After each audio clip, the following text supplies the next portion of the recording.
Conforme convocação, a presente reunião foi agendada para realizarmos a audiência pública da comissão com a presença do Dr. Juarez Cirino dos Santos e do Dr. Rogério Sanches Cunha, para debatermos esse tema tão importante que é a reforma do Código Penal brasileiro. Aqui na mesa já se encontra o nosso relator, senador Pedro Taques, e eu convido o Dr. Juarez Cirino dos Santos para sentar aqui à nossa mesa. Também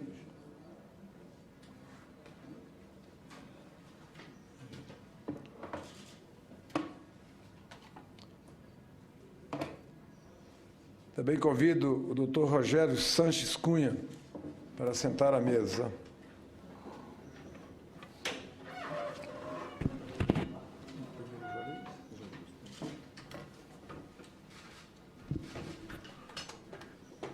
Vamos cumprimentar, né? Vou dar a palavra primeiro ao senhor.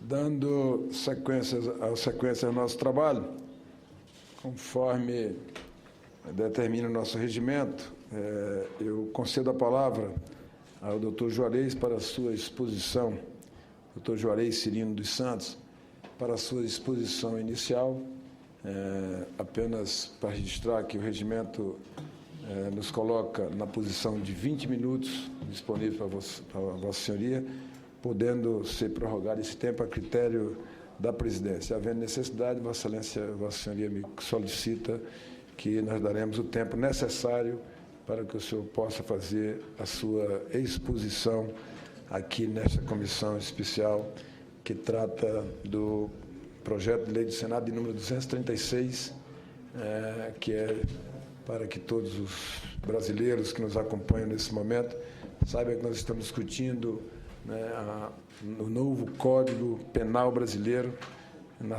para atualizarmos o novo Código Penal brasileiro, que tem já mais de 70 anos e precisa ser atualizado, e o senador Pedro Taques tem um papel fundamental de acolher todas as emendas, todas as sugestões.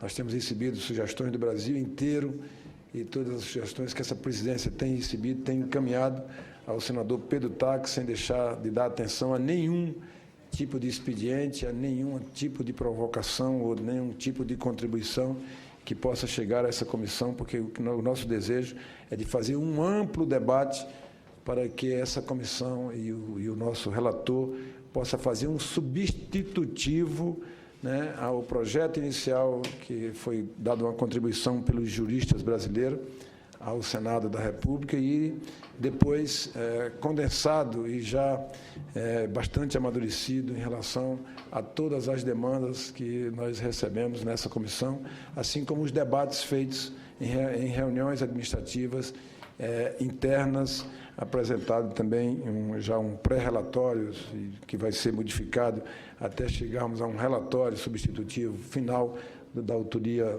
obviamente, do senador Pedro Taques, com a colaboração de todos que contribuíram de uma forma ou de outra e, obviamente, com o apoio pleno dos membros que compõem essa comissão especial que eu tenho a honra de presidir. Portanto, eu passo a palavra... Pela ordem, senhor presidente. Pela ordem, senador Pedro Taques, pede a palavra como relator. Vossa Excelência nem precisa pedir pela ordem, basta pedir a palavra que Vossa Excelência tem a palavra. Muito obrigado. Senhor presidente, eu agradeço a condução firme de Vossa Excelência, agradeço aos senadores aqui presentes. Nós estamos dando continuidade, como Vossa Excelência fez referência, a estas audiências públicas. Faremos uma audiência pública aqui em Brasília na primeira quinzena do mês e na segunda quinzena nos estados. Nós já temos requerimentos de senadores para audiências públicas nos estados e para que nós possamos, para que o cidadão que nos acompanha pela rádio, pela TV, pela Agência Senado, os amigos das redes sociais, nós faremos audiências públicas para que possamos democratizar este debate sobre o Código Penal. Estas audiências serão realizadas de acordo com o cronograma de trabalho até o final deste período da sessão legislativa, ou seja, até o final deste semestre. Nós temos que fazer, sim, audiências públicas. Agora, nós precisamos votar o Código a penso, e isto nós temos conversado com os senadores ainda nesta sessão legislativa, nessa sessão legislativa. Assim, eu agradeço, senhor presidente, o apoio que Vossa Excelência e os senadores da Comissão Especial do Senado, que analisa este projeto, estão dando a este debate. Este debate é um dos mais importantes desta legislatura, a do Senado da República. E, se Vossa Excelência me permite, também agradeço a presença da deputada Keiko, do Estado de São Paulo, que sempre acompanha estes debates. Obrigado, senhor presidente. Obrigado, senador Pedro Taques. Agora com a palavra o doutor Juarez Cirino dos Santos. Tem a palavra você aí.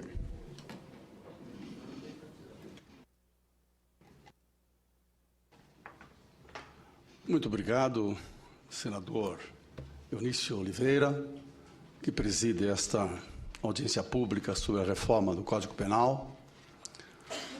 Cumprimento Vossa Excelência e cumprimento também o ilustre senador Pedro Taques, que é o relator dessa comissão de exame do projeto de reforma do Código Penal. Cumprimento os demais senadores presentes, deputados, deputada Eiko, enfim, demais autoridades, estudiosos, enfim, todos os presentes. Foi uma honra muito grande receber esse convite do Senado Federal para debater uma lei tão importante como um Código Penal, mas um projeto de Código Penal. E é preciso que a gente comece dizendo aqui o seguinte: nós fomos convidados para debater a parte geral do Código Penal. Na parte geral, são os princípios de aplicação da lei penal. E esses princípios são fundamentais, porque deles depende o resultado, enfim, da condenação ou da absolvição de pessoas. Um Código Penal é composto de duas partes, e assim também esse projeto, a parte geral e a parte especial. Na parte geral, portanto, estão esses princípios, e na parte especial estão os crimes em espécie. Na minha análise pessoal, eu já posso antecipar isso, eu considerei e continuo considerando, e quanto mais eu estudo este projeto, eu mais me convenço disso, de que a reforma da parte geral era desnecessária. Nós não temos uma parte geral desatualizada. Pelo contrário, ela está muito atualizada com os princípios fundamentais do direito penal. É uma parte que é moderna. E só para dar uma ideia, por exemplo, o Código Penal alemão é de 1876 e ele vem sendo modificado com mudanças e modernizados, e é um código moderno, com mudanças setoriais. É uma reforma radical que muda artigos. A parte especial, sim. Eu acho que a parte geral não tinha necessidade de uma reforma na parte geral. Talvez na questão do erro de proibição, em relação, por exemplo, à questão do desconhecimento da lei, precisássemos aqui, porque tem uma norma ali que é contrária ao princípio da culpabilidade que está no Código atual. Talvez aí sim, mas também em relação às penas restritivas de direito, porque há uma certa confusão normativa. Mas no mais não, isso se faria com uma simples mudança. Quer dizer, agora na parte especial sim, aí nós precisávamos efetivamente de uma reforma. Porque precisávamos incorporar toda essa legislação esparsa, a legislação extravagante, leis especiais, com os crimes contra enfim, a ordem tributária, contra a ecologia, contra o sistema financeiro, enfim, estamos contra enfim, a ordem econômica. Temos crimes fora do Código, que o Código tem que conter os crimes. E aí, pelo princípio da codificação, tínhamos que trazer essa legislação para o Código Penal. E aqui eu acho também que a comissão de juristas perdeu a oportunidade de fazer uma grande reforma, no sentido de uma reforma humanista e seletiva. Precisávamos aqui fazer uma descriminalização, porque temos crimes demais. Quer dizer, temos crimes demais. Os especialistas não sabem o que é crime e o que deixa de ser crime, porque tamanha é a legislação penal no Brasil. Então, precisávamos descriminalizar, porque tem muitos crimes aqui que são mesmo inconstitucionais, que foram incorporados. Precisamos despenalizar, porque temos penas excessivas e não se resolvem conflitos sociais com penas criminais. Precisamos fazer isto. E precisamos desinstitucionalizar, no sentido de retirar as pessoas. Também temos gente demais nas prisões. O Brasil é um dos países que mais punem no mundo. Nós não temos consciência disso, mas em 20 anos nós quintuplicamos a nossa população carcerária. Quer dizer, tomamos como referência os Estados Unidos, que é o país que tem mais gente encarcerada, eles quintuplicaram a população carcerária em 30 anos, nós em 20 anos. Quer dizer, não tem aqui impunidade, é o que não existe. Precisamos mesmo desinstitucionalizar. Quer dizer, e esse projeto não contribuiu para isto. Quer dizer, em termos de sistema penal, sistema penitenciário, ao contrário, quer dizer, houve aqui uma valoração excessiva da reincidência criminal que prejudica a progressão de regimes e houve que prejudica mesmo, depois podemos discutir essa questão, e houve a extinção do livramento condicional, da suspensão condicional da pena, que são institutos que no mundo inteiro que são utilizados, né? O parole, o probation nos Estados Unidos, no inglês, e aqui foram cancelados, porque há uma incompatibilidade com, enfim, as penas restritivas de direito, ou qualquer coisa assim, com a progressão do regime, o que é uma grande bobagem. Nós podemos perfeitamente compatibilizar esses institutos e dar-lhes uma nova valoração, e foram eliminados. Então, isso é uma coisa. Apenas, então, para dar a nossa posição geral em relação a esse projeto. Quando nos foi formulado o convite, nos foi dito que o objeto dessa discussão seria a parte geral do Código Penal. E é muito importante, porque aqui são os princípios fundamentais que decidem sobre a criminalização de pessoas. E eu tenho aí uma pequena fala, né, para fazer, mas eu não sei se eu vou conseguir terminá-la dentro do prazo. São 20 minutos e eu já gastei quase 5. Mas temos coisas importantes aqui para abordar. Se eu não colocar tudo na primeira fala, depois a gente discute essas questões. Em primeiro lugar, examinando esse projeto, o artigo 1º, que fala do princípio da legalidade. Eu não tenho nada contra o princípio da legalidade, está tudo muito certo. O problema aqui é o parágrafo único, diz assim, não apenas sem culpabilidade. Está certo. Mas acontece que isso parece estar comprometido com uma visão muito específica de São Paulo, de uma escola específica, minoritária em São Paulo, e fala da pena como da culpabilidade como pressuposto da pena. A culpabilidade não é pressuposto da pena. O pressuposto da pena é o crime. Quer dizer, aí, não é só a culpabilidade, quer dizer, é o crime que é pressuposto da pena. Então, a ação é pressuposto da pena, a tipicidade é pressuposto da pena, a juridicidade é pressuposto da pena, a culpabilidade é pressuposto da pena também, claro, mas não só a culpabilidade. Quer dizer, aqui, sabe, atrela numa visão que amesquinha a culpabilidade. A culpabilidade tem elementos, depois podemos verificar, que se refere ao sujeito.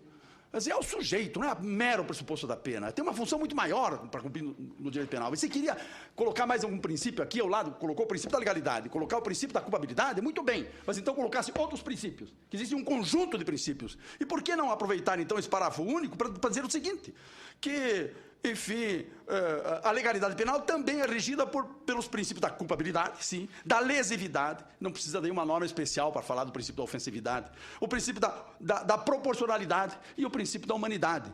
Aí teríamos uma afeição moderna no Código. Se era para dar uma afeição moderna, então vamos aderir aos princípios. Nada melhor do que uma lei penal regida por princípios. Bom, agora eu quero passar para a questão do crime que aparece, isso é uma questão geral, questão do crime que aparece no artigo 14 seguintes do Código Penal.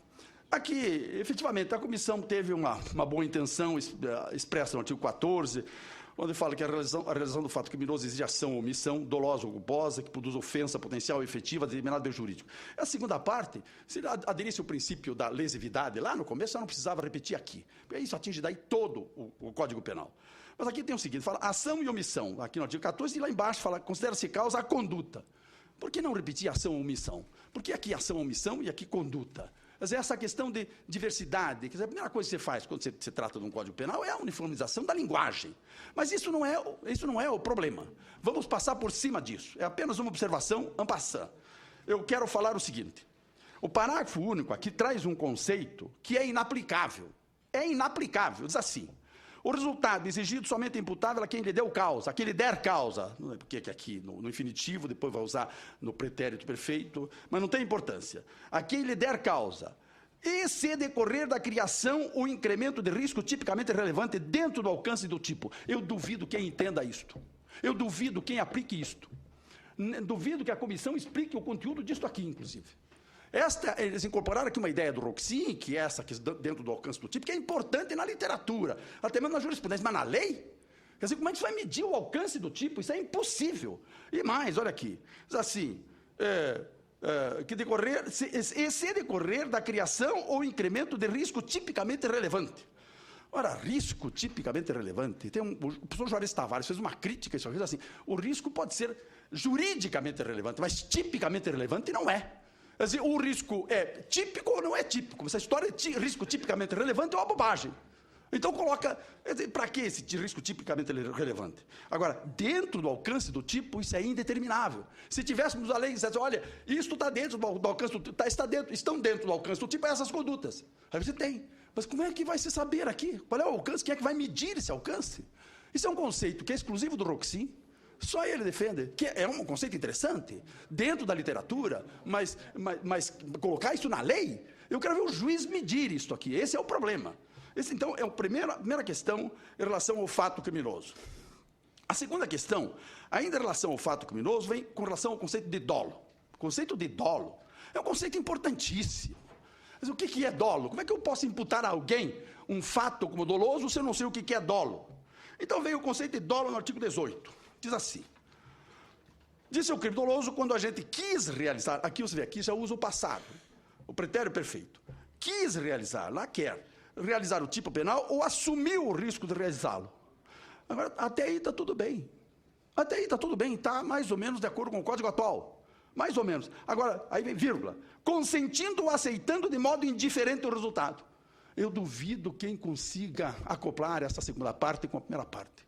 Não é possível.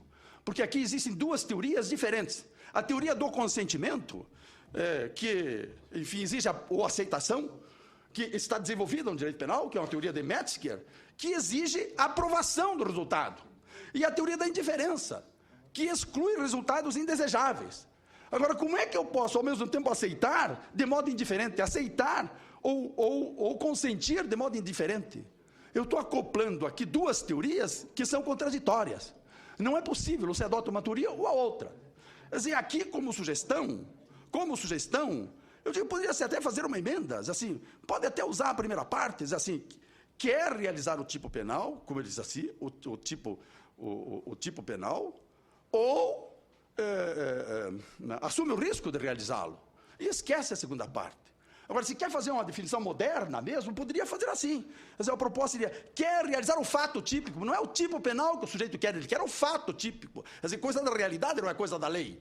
Às vezes quer realizar o fato típico, ou consente na realização de fato típico representado como possível. Aí seria admissível, porque essa é uma definição cientificamente correta e sabe, adotada na literatura e na jurisprudência. Mas não assim, como vem aqui. Em relação ao fato imprudente ou culposo, também aqui é um problema de linguagem. Vocês vão dizer, não, mas isso não é muito importante, mas parece que é uma linguagem meio leiga aqui, ou até dizia relaxada. Diz assim, que disse o fato culposo, quer dizer, quando a gente, em razão da inobservância dos deveres de cuidado exigíveis nas circunstâncias, realiza o fato típico. Olha, não são deveres de cuidado, não existe uma numeração desses deveres de cuidado. O que desenvolveu-se na literatura, na ciência, foi a noção de dever do cuidado, de dever de cuidado. Então, seria muito melhor dizer assim, quando o agente, por lesão do dever de cuidado, produz resultado típico, previsível. Aqui falta previsibilidade. Aliás, o problema de que está aqui tem dois graves problemas, porque acaba incluindo resultados típicos anormais, que não podem ser imputados, ou resultados típicos imprevisíveis. Como é que eu posso imputar a alguém um resultado que lesiona, que é imprevisível? Isso é impossível. Aí eu estou fora, enfim, da realidade humana. Na sequência, nós temos algo a dizer sobre os crimes de omissão de ação.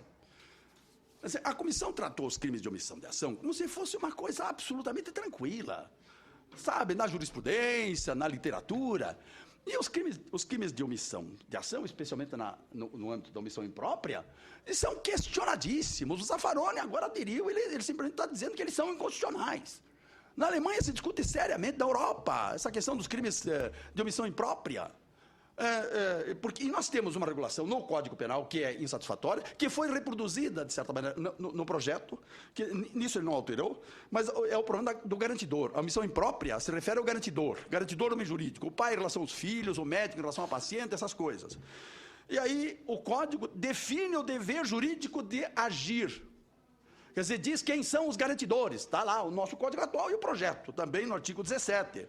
Mas nem o Código atual e nem o projeto estabelecem ou definem a extensão do dever de garantia. Quer dizer, que bens jurídicos são garantidos? O que o garantidor deve garantir? Quer dizer, todos os bens jurídicos? Inclusive no caso do estupro. Quer dizer, agora o pai pode ser processado por omissão, no crime por ter cometido estupro por omissão contra a filha, porque ele saiu de casa, deixou a filha com o namorado, ele demorou para chegar, o namorado estuprou a filha, e ele, porque não cuidou da filha, então ele é responsável, porque ele é o responsável por ela. Mas é um absurdo, não, só para indicar para vocês que é um absurdo, não podem ser todos os bens jurídicos. Então, quais? São os mais importantes, mas quais são os mais importantes? A lei não diz. E aqui nós temos um problema de legalidade. A lei não diz. Só a vida e o corpo, isso seria desejável. Quer dizer, aí, já que criou os crimes de omissão imprópria, a vida e o corpo, essa é a tendência. Alguns autores admitem a liberdade. O professor Juarez Tavares, que deve ser convocado aqui, fala da liberdade também. Mas não todos os bens jurídicos. Isso não é possível. Quer dizer, tem um problema de constitucionalidade seríssimo em relação a esses crimes. E nós passamos por cima dessa inconstitucionalidade como se fosse coisa, sabe, aí estamos imputando até, no caso, a gente vê casos de auditores aí externos ou independentes em instituições bancárias que são processados por gestão fraudulenta, e como eles fazem apenas o controle das contas, eles não decidem nada. Mas são tidos como garantidores, porque não mostraram para os consumidores, ou para os correntistas, para os acionistas, quer dizer, sabe, uma ampliação da responsabilidade fundada na omissão imprópria, na posição de garantidor. Está aí para os crimes também, os crimes contra o sistema financeiro, contra o sistema tributário, e não é possível trabalhar com isso. Aí não é possível. Quer dizer, a comissão deveria conhecer, deveria considerar esses aspectos. E aqui o Senado vai ter que considerar isto. Eu quero falar sobre as justificações. Em primeiro lugar, fala aqui das justificações. Já logo aqui no artigo 28, diz assim, não há fato criminoso quando a gente o pratica. Ele vem 2 pontos. Mas não há fato criminoso, não. Quer dizer, não, a justificação não exclui o fato criminoso.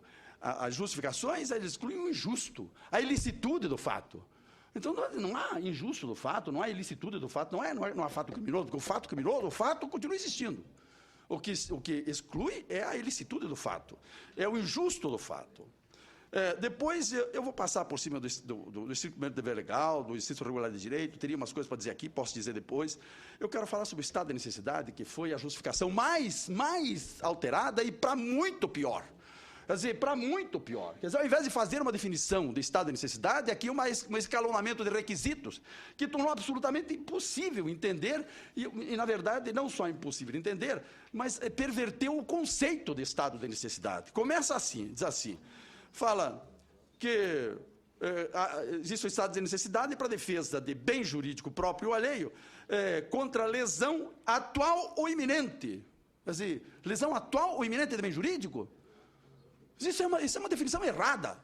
Errada. Isso aqui, mas isso é um absurdo. Por quê que é errada? Porque o estado de necessidade, no mundo inteiro, ele pressupõe um perigo atual. Perigo atual, não lesão atual. Se há lesão atual, o bem jurídico já foi lesionado, não há mais estado de necessidade e vai se lesionar bem jurídico de terceiro inutilmente, porque já foi lesionado. Não existe lesão atual, é perigo atual. Por outro lado, fala lesão atual ou iminente. Não existe lesão iminente. Na lesão iminente não configura estado de necessidade.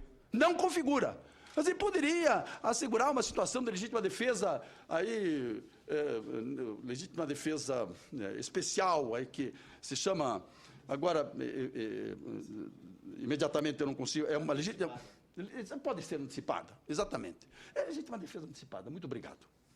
Então, pode configurar uma situação de legítima defesa, mas não de estado de necessidade.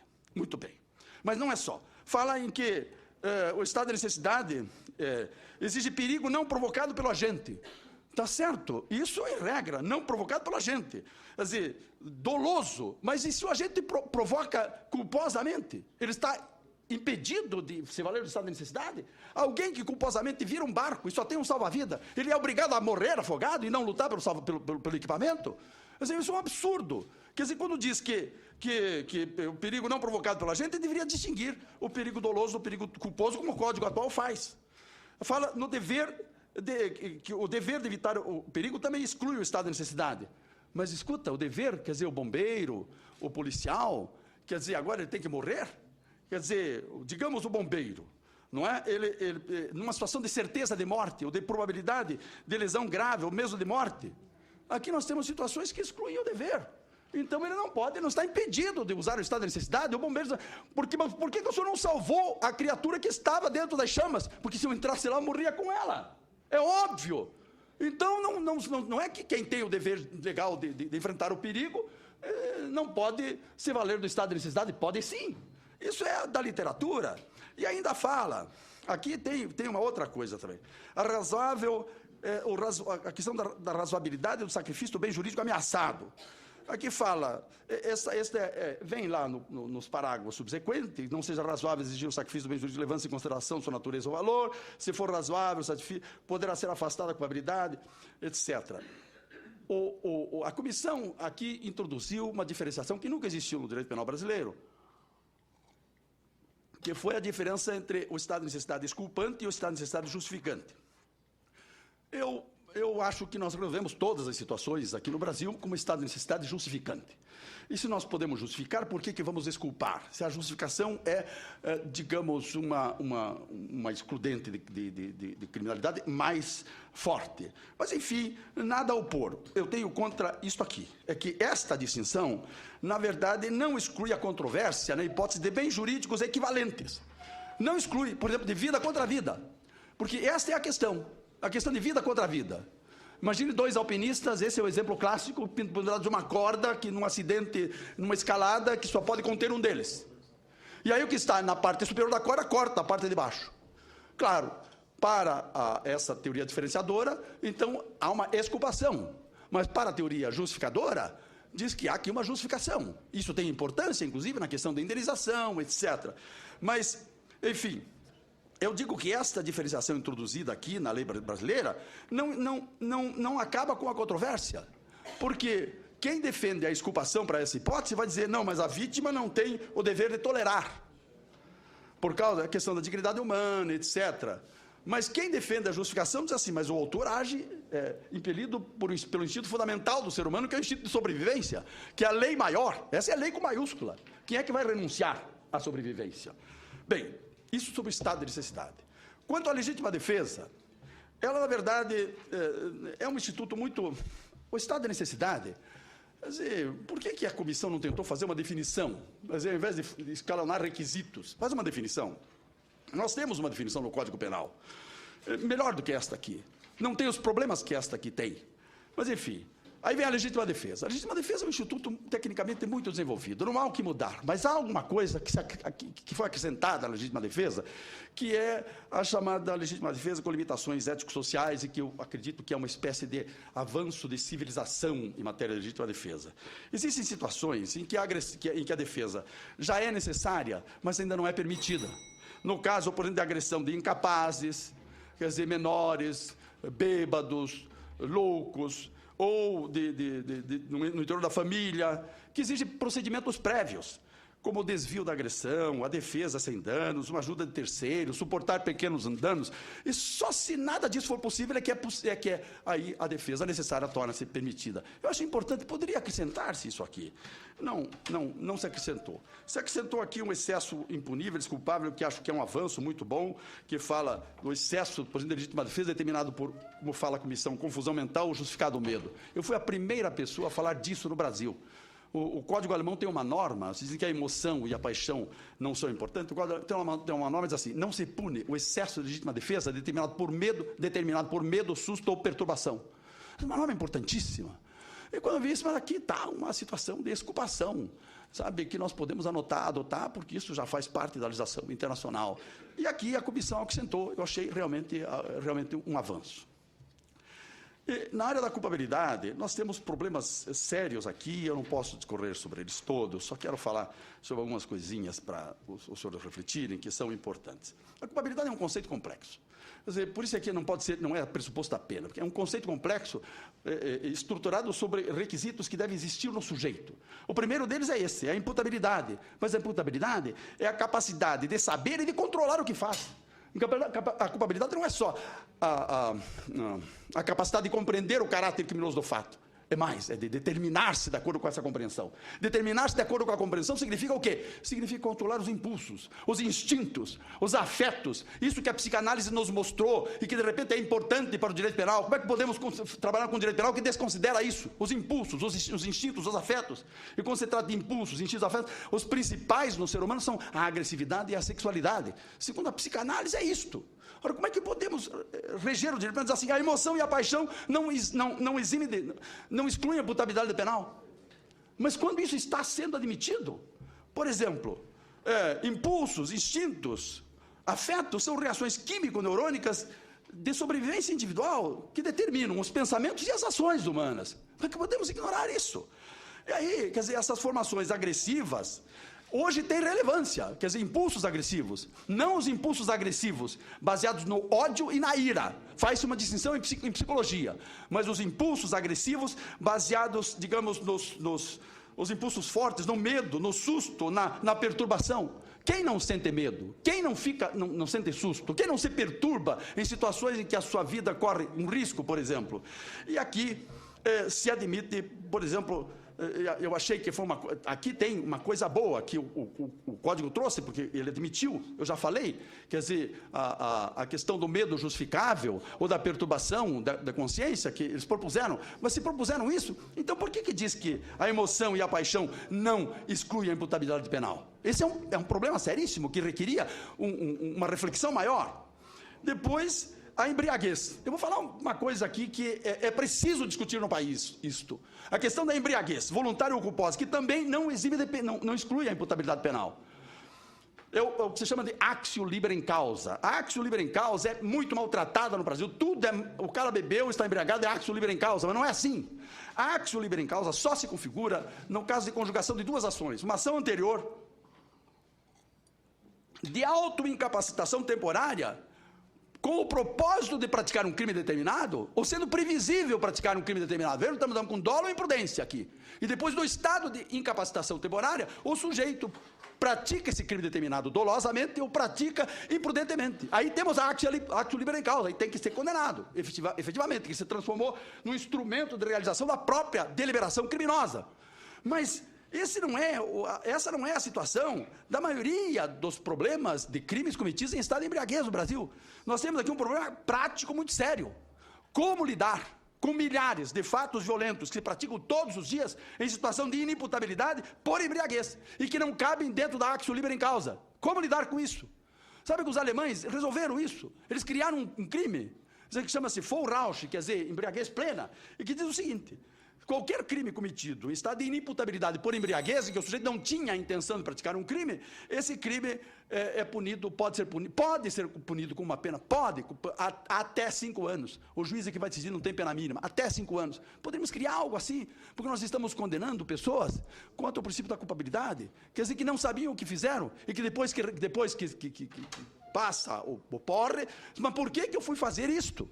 Quer dizer, não tem consciência do fato. Como é que aí você pode aplicar uma pena? E aí, pelo contrário, nós aplicamos uma pena, quer dizer, aplicamos uma pena, é como homicídio aí, sabe, não só qualificado, mas crime hediondo, com todas as consequências disso. Isso, e vai por aí. Na consciência do injusto também teríamos algo a dizer. Eu não sei quanto tempo eu tenho, senador, ainda, se é que tenho, mas se eu posso terminar a minha... Muito bem. Sim, você pode terminar o raciocínio, Vossa Excelência. Muito bem. Na questão, na consciência do injusto, que é excluída ou reduzida na hipótese de erro de proibição, evitável ou inevitável. O projeto está muito bem aqui. Ele começa bem. Reconhece o erro de proibição direto, fala a questão do desconhecimento da lei, faz aquela mudança, tira aquela expressão que está no código que atrapalha a compreensão, admite o erro de proibição indireto, mas ele exclui o erro de tipo permissivo, que tem que se tratar como os outros. E aqui foi uma conquista, foi um avanço. Quer dizer, ele muda um critério democrático e seguro, digamos, criado pela teoria limitada da culpabilidade, e bota um critério repressivo e inseguro, dado pela teoria rigorosa, só para dizer, porque não, para evitar a ideia de uma tentativa de crime culposo, ou de tratar como doloso, tratar um crime doloso como culposo.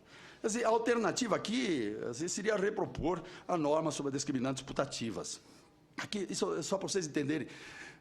O legislador trata o erro de tipo permissivo como se fosse erro de tipo que exclui o dolo, porque as representações do autor aqui caminham na mesma direção do legislador. Isso é, se existisse aquela situação que o sujeito supõe existir, a ação seria legítima. Então caminham na mesma direção das representações do legislador, ao contrário dos outros erros de proibição, em que a sua representação, a representação do autor, caminha numa direção contrária às representações do legislador. Por isso que ele trata de uma forma mais branda e muito melhor.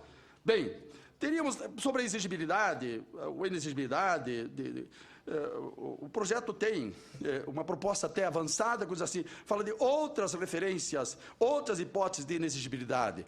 Mas por que não especifica essas outras hipóteses de inexigibilidade? Que existem muitas. Existem situações de inexigibilidade ou de exculpação tradicionais, como a coação irresistível e a obediência hierárquica, que estão previstas. Existe uma situação nova, que é esse excesso excusável por confusão mental ou medo justificado, de que eu já falei. Mas existem outras muito importantes que podiam ser previstas. Quer dizer, não deixar isso para o juiz. Quer dizer, pode, pelo menos exemplificativamente, como o fato de consciência, a provocação da situação legítima de defesa, se não há saída para o autor, podemos discutir isso depois, a desobediência civil e o conflito de deveres. Caminhando para o final, o seu senador Eunício Oliveira, que preside a sessão, me permitir mais 2 minutos, eu termino, porque é tão importante isso, e isto tem que ser dito aqui no Senado. Vossa Excelência tem mais 5 minutos. Muito obrigado. Eu queria falar sobre o concurso de pessoas, que foi disciplinado no Código Penal, quase que mantendo a disciplina anterior. O projeto acrescenta uma nova disciplina, de tal forma que há uma dupla regulação da matéria. Há uma junção, como disse o Luiz Greco, aliás, eu até sugeri que convidasse o Luiz Greco, está na Alemanha, sabe, já fez doutorado, como também o Alaor Leite, que também está lá fazendo doutorado na Alemanha, e fizeram comentários críticos sobre o Código Penal, podem esclarecer muito os senadores aqui. O Luiz Greco fala da junção do velho com o novo. Tínhamos regras anteriores que disciplinavam do Código Penal, que foram inteiramente mantidas, que disciplinam o curso de pessoas, e foram acrescentadas novas regras com o mesmo objeto, de tal forma que ficou uma dupla regulação. E agora o juiz vai ficar sem saber se utiliza aquela ou se utiliza essas. O problema mais sério aqui é o hibridismo teórico que disso resulta. Hibridismo teórico porque é uma integração de todas as teorias envolvidas em matéria de concurso de autores. Quer dizer, a teoria unitária, que define autor pela contribuição causal, a teoria objetiva formal, que define autor pela realização do tipo, a teoria subjetiva, que define autor, digamos, pela representação, quer dizer, quem manda, quem promove, e a teoria do domínio do fato, que define autor pelo controle na realização do tipo.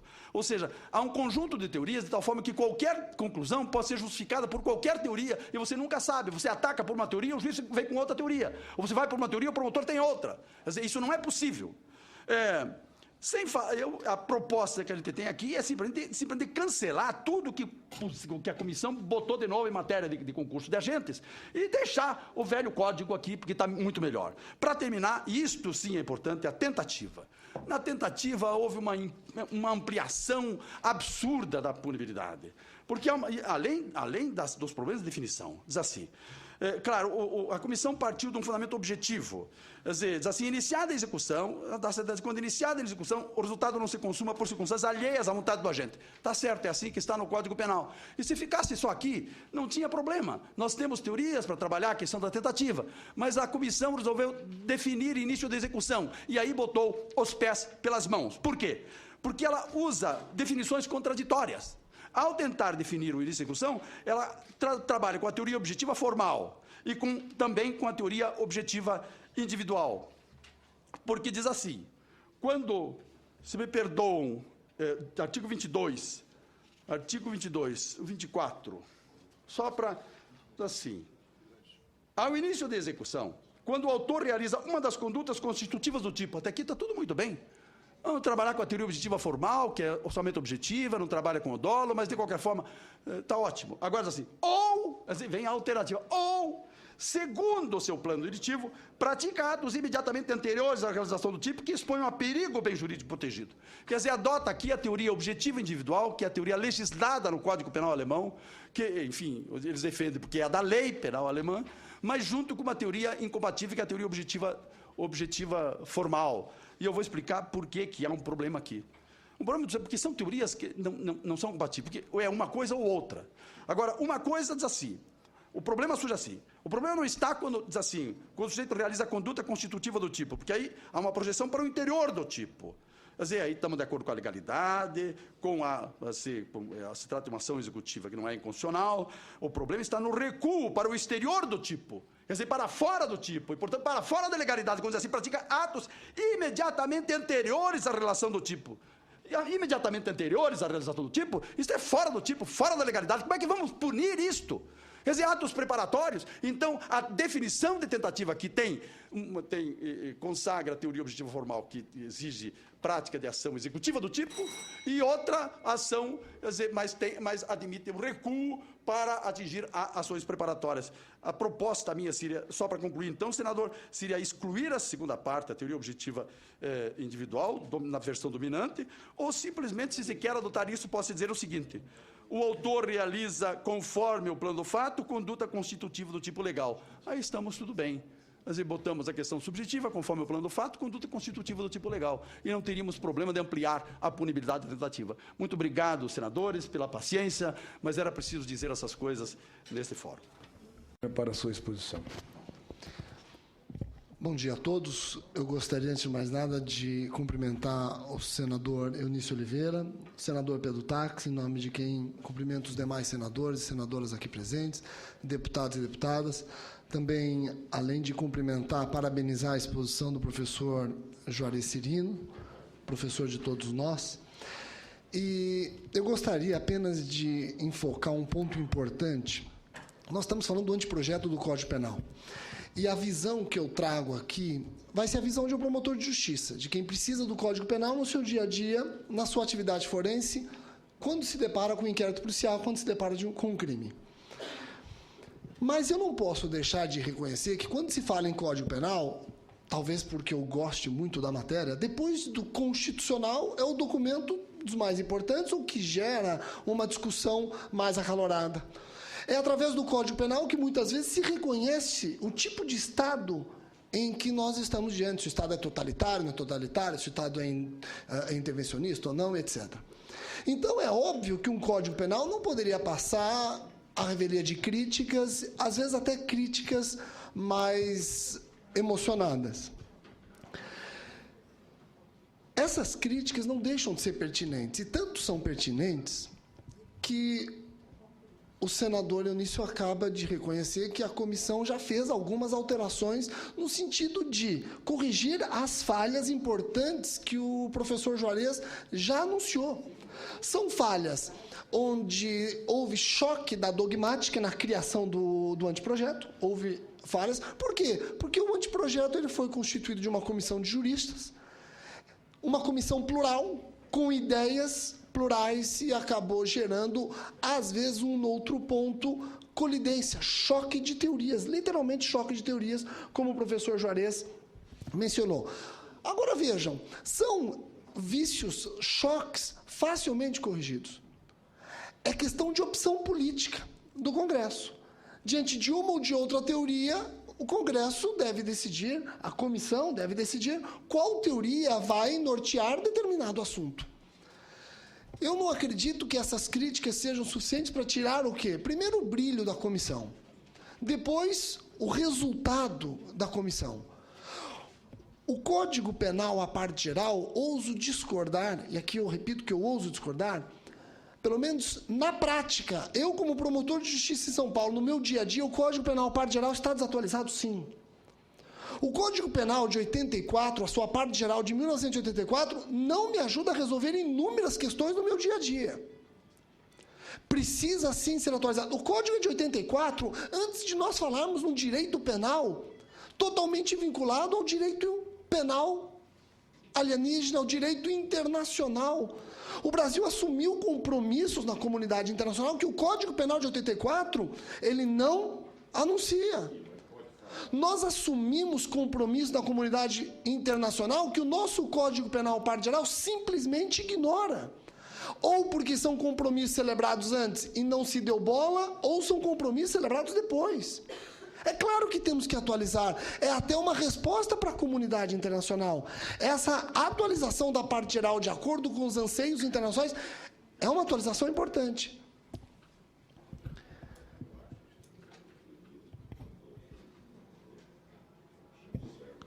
professor Juarez Cirino também muito bem observa, e aqui não é o tema do debate, porque nós vamos nos limitar à parte geral, mas eu não posso deixar de também tecer a minha opinião, que nós temos muitos crimes, há um excesso.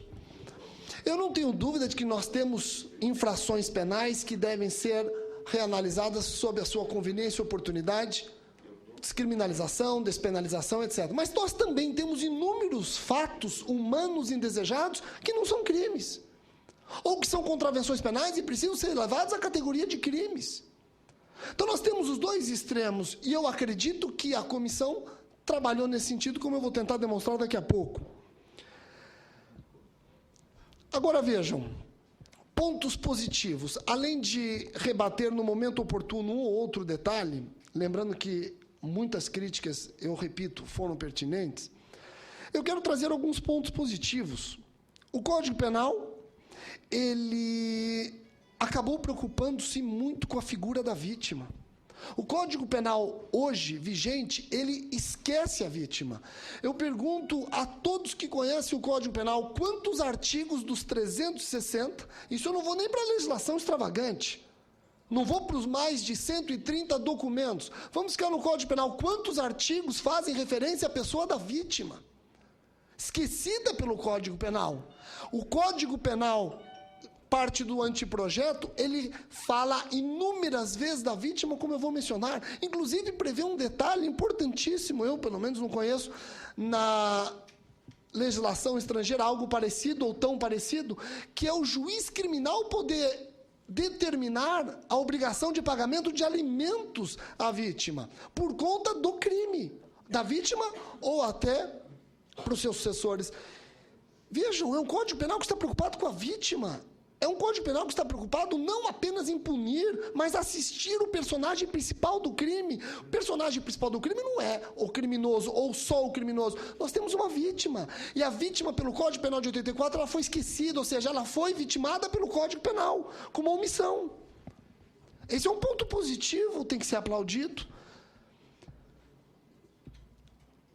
O Código Penal, o anteprojeto, ele trabalhou muito bem o garantismo na sua plenitude. Finalmente, está certo que com um ou outro reparo que o professor Juarez muito bem já lembrou, finalmente nós estamos aqui dando uma resposta de um direito penal, ou pelo menos que tenta ser equilibrado. Ninguém quer um direito penal que acaba fomentando a hipertrofia da punição. Ninguém quer um direito penal que trabalha com excesso. Nós queremos um direito penal garantista, nós queremos um direito penal que sirva para punir o criminoso, mas também que me dê garantias contra esse Estado punitivo. Porque o dia que um de nós fica na mira do Estado punitivo, vai precisar de garantias, sim. E o Código Penal, ele trabalha com essas garantias, às vezes até de forma exagerada, como o professor Juarez mencionou, falando de princípios. Vejam, esse, entre aspas, exageros, foi exatamente para trazer essa sensação de garantia contra o Estado punitivo. Mas é um Código Penal que não pensou somente na punição, ou não pensou somente em evitar a hipertrofia da punição. Ele pensou também em garantir uma eficiência e proteção do Estado. Porque nós não podemos trabalhar com direito penal como um direito penal de garantias negativas no sentido de garantias minhas contra o Estado, mas também um direito penal positivo, onde eu posso exigir do Estado uma intervenção suficiente e eficiente diante de um crime. Então, não adianta o direito penal servir de manto protetor para o criminoso. O direito penal ele tem que ser uma resposta eficiente para a sociedade. E eu acredito que eles trabalharam muito bem essa questão pendular entre garantismo negativo, garantias do criminoso contra o Estado, e a garantia da sociedade. A sociedade que quer ver o Estado agindo de forma suficiente e eficiente quando se depara com um crime. Esse Código Penal, em resumo, quando eu falo do anteprojeto, e aí eu já entro em alguns artigos, exatamente para ratificar o que eu estou anunciando, esse Código Penal buscou evitar o direito penal elitista. E não adianta, o nosso direito penal, eu acredito que o professor Juarez já tem até anunciado isso em palestras que eu já assisti. Nosso direito penal, ele é um direito penal elitista. Ele é um direito penal elitista. E eu uso, por exemplo, a lei dos crimes hediondos, que o Código Penal está alterando. A lei dos crimes hediondos, quando ela nasceu em 1990, ela etiquetou, rotulou como hediondo os crimes praticados pelos pobres contra os ricos. Mas nós não vimos, quando nasceu a lei dos crimes hediondos, os crimes praticados pelos ricos contra os pobres. Aí os senhores senadores, senhora senadora, deputados, mas tem o homicídio, Rogério. O homicídio é um crime praticado pelo rico. Vemos agora ricos sendo processados por homicídio, etc. Mas peraí, o homicídio ele não nasceu hediondo. O homicídio não nasceu hediondo. A lei dos crimes hediondos é de 1990. O homicídio só se tornou hediondo em 94 com a morte da Daniela Pérez. Somente aí, com a sociedade se movimentando, é que resolveram etiquetar o homicídio como hediondo. E mesmo assim, só quando qualificado. Porque se qualificado e também privilegiado, e deixa de ser hediondo. Então é importante nós perdermos de vez esse direito penal elitista e encontrarmos um direito penal justo. Crimes contra a ordem tributária. Senhores senadores, senhoras senadoras, deputados, deputadas, sabe que nos crimes contra a ordem tributária basta não haver ainda o lançamento definitivo do tributo, o Ministério Público não pode agir contra o sonegador. E quando há o lançamento definitivo, ainda se lhe dá a oportunidade de refis, etc., e por aí vai, que suspendem o direito de punir. E se ele parcelar esse direito de punir, está suspenso até o final o pagamento do que foi parcelado, e pagando extingue a punibilidade. Mas se eu tiver diante de um furtador que subtraiu uma bicicleta e uma semana depois devolve a bicicleta, ele vai ser condenado com uma pena diminuída, mas vai ser condenado. Chegou o momento de nós trabalharmos no mesmo sentido. Praticou o crime, reparou o dano, extingue a punibilidade. Ou então, praticou o crime, reparou o dano, diminui a pena. O que eu não posso ter é medida despenalizadora elitista para quem sonega milhões dos cofres públicos e causas de diminuição de pena para o pobre que furta uma bicicleta. E me parece que esse Código Penal trabalhou exatamente nisso, evitar um direito penal elitista. Não querer brechas para o crime da elite, nem permitir o excesso para o crime de quem não é elite. Tentar um meio termo. Isso existe no anteprojeto. Os senhores vão perceber da simples leitura da parte geral do anteprojeto. Vejam como é importante esse anteprojeto no meu dia a dia. Aqui eu trago talvez um testemunho meu como promotor de justiça, o quanto esse anteprojeto é importante para mim, por isso me coloquei à disposição de vir e falar. Como promotor de justiça, vai resolver muitos problemas no seu dia a dia, Rogério? Inúmeros problemas. O artigo 2º já resolve um grande problema. Porque problema, para mim, só fazendo um parênteses, ele existe quando eu tenho uma jurisprudência decidindo A e uma jurisprudência decidindo B. E eu não digo jurisprudência do Tribunal X ou do Tribunal Y, eu digo jurisprudência do mesmo tribunal. Nós sabemos que a 5ª turma do STJ pensa X, a 6ª turma pensa Y. Então, num habeas corpus, você tem que torcer para a sua tese ser sufragada pela turma X, porque a turma Y já anunciou que não concorda. Eu preciso analisar essa divergência, essa erva daninha da divergência jurisprudencial e tentar positivá-la. Para quê? Para evitar a continuidade da divergência. Nós vimos, e aqui lembrando o direito penal elitista, que é o que esse anteprojeto busca evitar, nós vimos um famoso homicida confesso só ser preso depois de mais de uma década depois do trânsito em julgado da sua decisão. Onde nos habeas corpus os tribunais superiores garantiam a esse homicida confesso a presunção de inocente ou de não culpa, que é um princípio importante que nós temos que respeitar, e o Supremo respeitou. Mas eu, na minha comarca, tinha o João, que era um homicida, que matou o amante da sua esposa. E ele respondeu preso os 10 anos em que transitou em julgado no STF. O João. É isso que não se pode admitir. Essa divergência é que acaba afetando o meu dia a dia como promotor. Como é que resolve? Veja, a positivação. Veja, não que isso vá resolver absolutamente tudo, mas ajuda. Veja bem, senador, olha que interessante. Discute se é possível a combinação de leis penais. Nós temos hoje a Lei A, ela é sucedida pela Lei B. Porém, a Lei A, em parte, ela é benéfica. A Lei B, em parte, é maléfica. O juiz está autorizado a combinar as duas nas partes mais benéficas para favorecer o réu. Isso aconteceu na Lei de Drogas. Antes, o tráfico de drogas ele era punido com uma pena, artigo 12 da Lei 6368/76, com uma pena mínima de 3 anos, máxima de 15, salvo engano, 12 ou 15. Veio a Lei 11.343 e previu uma pena de 5 a 15. Então, piorou. Porém, no seu parágrafo 4º, para o traficante primário de bons antecedentes, que não se dedica a atividade criminosa e por aí vai, criou uma diminuição de pena que varia de 1/6 a 2/3. O traficante primário, senador, poderia ter uma pena de 1 ano e 8 meses. E aí nós começamos a discutir. Aquele que foi processado por tráfico antes da lei nova, ficaria com a lei nova, que tem uma pena mínima menor, 3 anos, ou ficaria, desculpa, com a lei antiga, que teria uma pena mínima menor, 3 anos, ou ficaria com a lei nova, que tem uma pena mínima maior, porém tem uma redução de pena? Ou melhor, será que eu posso colocar essa causa de redução de pena nos 3 anos? O Supremo tem 5 votos num sentido, 5 votos em outro. 5 votos dizendo não pode combinar leis. E 5 votos em outro dizendo pode combinar leis. Entendeu? É nesse espírito que eu acho que o anteprojeto trabalhou bem, porque ele é formado por uma comissão que sabe dessas divergências. Então, o artigo 2º, senador, como o senhor bem lembrou, diz o seguinte: o juiz poderá combinar as leis sucessivas no que nelas exista de mais benigno. Perfeito, resolvemos um impasse onde 5 votos no Supremo contra 5 votos, ou seja, nós temos em habeas corpus empates, e esses empates são sempre decididos a favor do réu. É difícil nós trabalharmos lá na ponta, na minha comarca do interior, trabalhar com essa divergência. É apenas uma, e temos mais detalhes nesse sentido. Eu cito, por exemplo, o professor Juarez muito bem esclareceu o artigo 14, que traz, em apertada síntese, né, doutor Juarez, a teoria da imputação objetiva. Eles tentaram a teoria da imputação objetiva com esse viés de Roxin, porque a teoria da imputação objetiva, senhores senadores, deputados, é uma teoria complicadíssima. Complicadíssima. São várias teorias discutindo a teoria da imputação objetiva.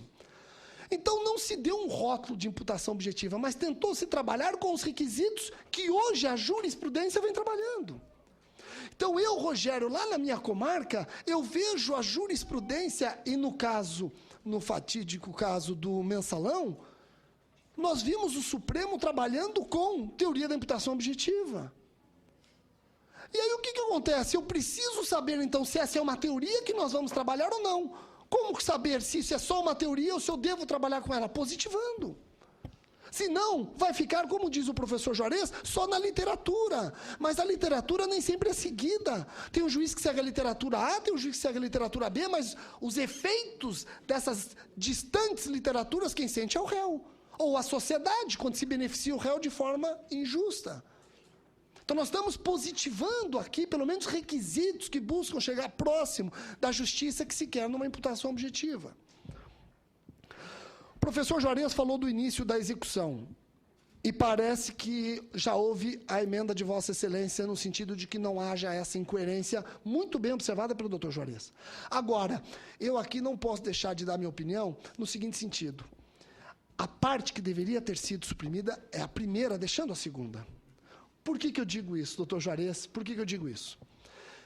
A partir do momento que eu entendo o início da execução com a realização do núcleo, eu vou pegar um caso prático. O furto só será tentado a partir do momento que o furtador começar a subtrair a coisa. O furto de uma casa só começará a ser considerado tentado e logo punível, porque nós não podemos punir em regra, salvo se existe o início da execução. Furto de uma casa, eu não posso punir aquele que é surpreendido escalando o muro, porque ele não subtraiu nada. Ele não subtraiu nada. Então, é óbvio que eu tenho que trabalhar com o momento anterior, o momento imediatamente anterior à execução do núcleo. Eu não estou pedindo para nós retroagirmos de forma excessiva, considerarmos o início da execução aquele que está na esquina esperando a família sair e deixar a casa abandonada ou a casa sem vigilância. Não, não é isso. Mas eu já quero considerar início da execução aquele que não se limitou a ficar na esquina, que já começou a escalar o muro. Isso é importante para o meu dia a dia. Eu quero considerar início da execução aquele que armou-se e dirigiu-se até a vítima, inclusive tirou a arma e mirou contra a vítima. Eu não quero considerar tentativa de homicídio só no momento que ele dispara contra o seu desafeto. Não. Então, esse momento, senador, é muito importante no sentido de nós. Agora, é claro que fica subjetivo. Aí tem análise do caso concreto. Mas daí, o que acontece? Se nós esperarmos a realização do núcleo, olha que interessante. Eu vou tentar trabalhar com aquele garantismo que eu falei no início. Querer voltar o início da execução para atos muito distantes é uma hipertrofia da punição. Isso é injusto, isso é absurdo. Agora, querer esperar para começar a punir o criminoso realizar o núcleo do tipo, me parece uma intervenção insuficiente do Estado. Eu preciso do meio termo.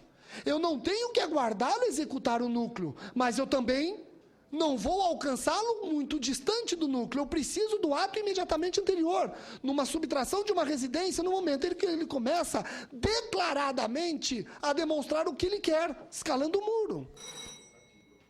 Tentativa. Mas veja, a tentativa exige início da execução, senador. E se nós não considerarmos início da execução o ato imediatamente anterior, não vai ser crime.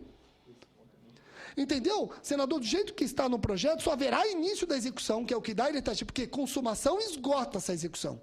Só há início da execução, se ficar essa parte, quando o autor realiza uma das condutas. Se ele não realiza o furto, a subtração, porque ele só escalou o muro, é atípico. É um ato, vai ter que ser chamado de ato preparatório. Nós temos que, e a jurisprudência, senador, ela tem essas várias teorias, como muito bem mencionou o professor Juarez. Essas várias teorias estão tentando discutir, aliás, não temos várias teorias, temos várias decisões, e temos jurisprudência, inclusive do Supremo Tribunal Federal, dizendo nenhuma dessas teorias sozinha resolve o problema, o juiz deve aplicá-las todas. Flávio Monteiro de Barros, por exemplo, diz isso. O juiz tem que aplicar todas, tem que analisar o perigo ao bem jurídico.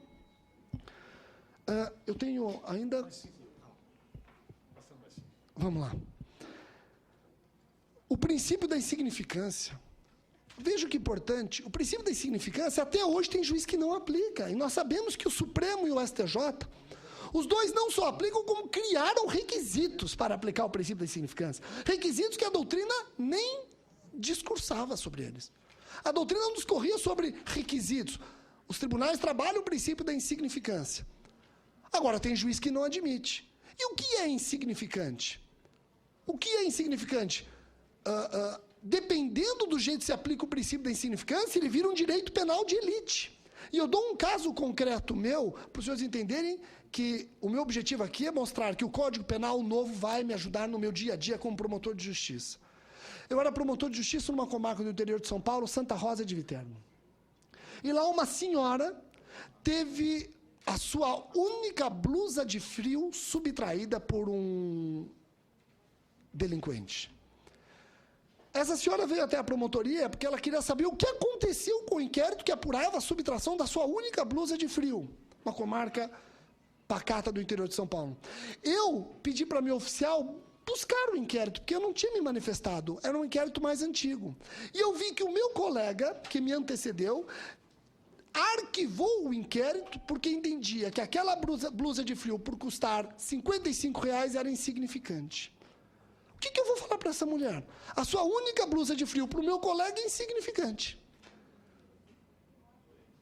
Vejam, isso vira um direito penal elitista. Essa senhora vai olhar para mim e vai dizer, olha, é insignificante para vocês, para mim não é. Então é importante o princípio da insignificância ser realmente positivado para demonstrar, olha, nós vamos trabalhar com o princípio da insignificância? Sim. E trabalhando com o princípio da insignificância, eis os requisitos. Agora, se esses são os únicos requisitos ou não, são outros 500. Até porque eu já comentei isso até com o senador, com o ministro Gilson Dipp, num outro debate. Aqui nós precisamos resolver esses requisitos. Não resolvem se eu aplico ou não o princípio da insignificância para o reincidente. Então, isso seria interessante analisar. No caso da omissão imprópria, mencionado pelo professor Juarez, o professor Juarez mencionou com razão o seguinte, é um dos institutos mais importantes que tem, e não pode ser tratado com desprezo. Eu me deparei no meu dia a dia com esse tema da omissão imprópria num caso em São Paulo que envolveu uma menina num parque de diversões no Hop Hari, onde toda a denúncia ela foi baseada na omissão imprópria. Agora, a omissão imprópria tem que existir. Porque se a omissão imprópria não existisse, nesse caso, envolvendo essa menina no famoso parque de diversões em São Paulo, eu não teria como denunciar ninguém. Então, a omissão imprópria que o professor Juarez se insurge, dizendo que, inclusive, Zaffaroni já questiona a constitucionalidade, é importante. Nós temos que traçar limites, eu não tenho dúvida, para evitarmos o quê? Um regresso ao infinito. Mas é um instituto importante, porque esse instituto evita a impunidade, não há dúvida. Não há dúvida.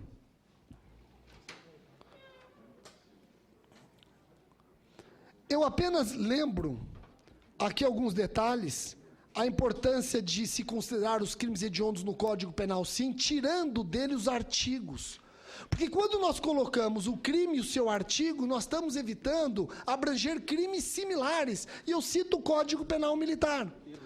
O estupro é crime hediondo, mas não no Código Penal Militar, porque entre parênteses se coloca artigo 213 do Código Penal. Agora, finalmente, senador, tiraram a etiqueta, artigo 213, o estupro hediondo, não importa em qual documento esteja. Isso é um avanço excepcional, porque nós estamos já há 23 anos com a lei dos crimes hediondos e até hoje ninguém percebeu que estupro e atentado violento ao pudor no Código Penal Militar não é hediondo. Vejam, estou há 23... O estuprador, ele tem benesses se praticá-lo como militar, no ambiente militar. Agora o projeto resolveu esse problema. Por quê? Porque considerou-se o dia a dia, a dificuldade do dia a dia. Eu tinha outros assuntos aqui, eu lembro também, importante aqui eu encerro,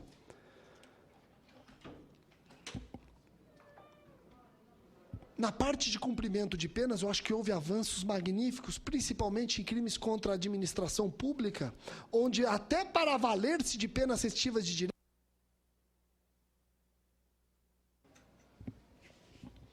só encerrando, e na minha opinião, uma das mudanças principais para o meu dia a dia como promotor é exatamente a possibilidade de se converter multa em restritivas de direitos. Porque a pena de multa é uma pena totalmente ignorada, seja na sua execução, ou desprestigiada.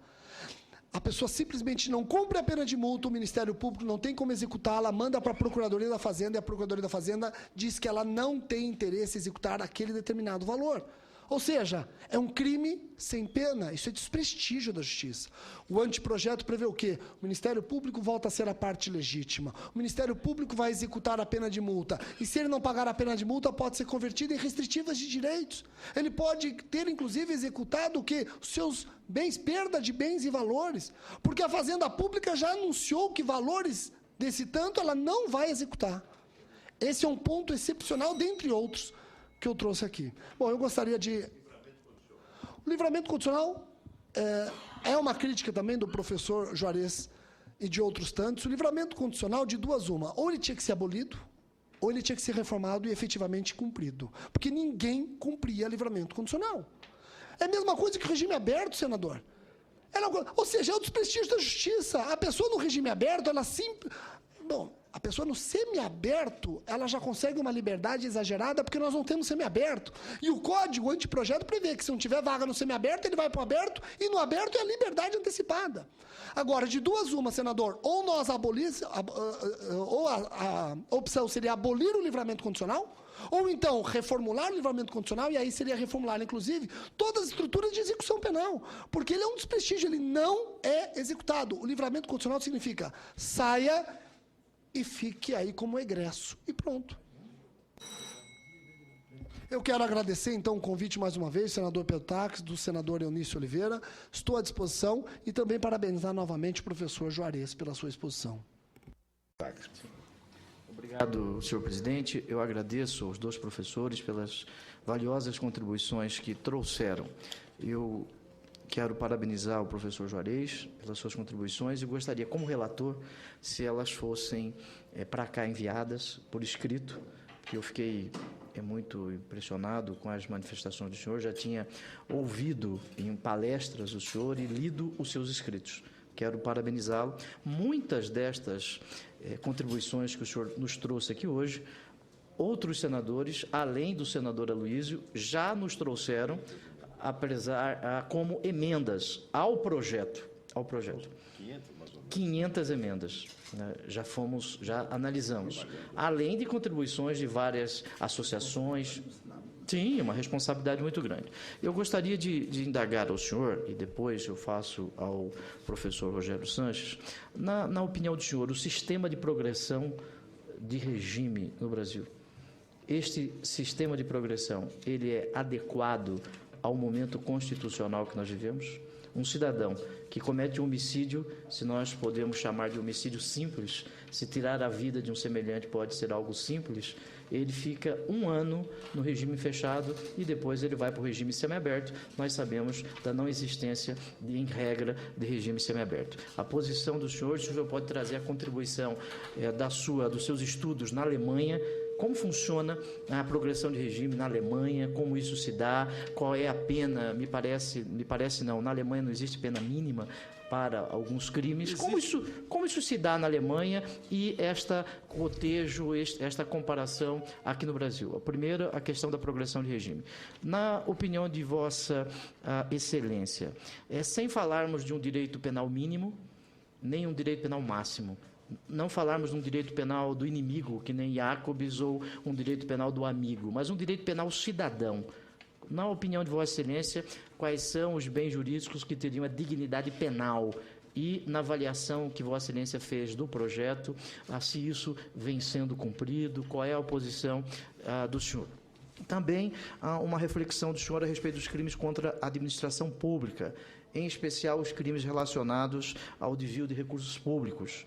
Não estaríamos no tempo, no Brasil, de protegermos bens jurídicos meta-individuais, bens jurídicos difusos? E uma última indagação. Existiria no Brasil, na opinião de Vossa Excelência, um espaço para um direito administrativo sancionador para algumas condutas? Estas reflexões são importantes para mim como relator. Senhor presidente, depois da resposta do nosso convidado, o professor, doutor Juarez, eu faço as indagações, se Vossa Excelência me permitir, ao professor Rogério Sanches. Posso acrescentar uma pergunta? Sobre responsabilidade penal da pessoa jurídica.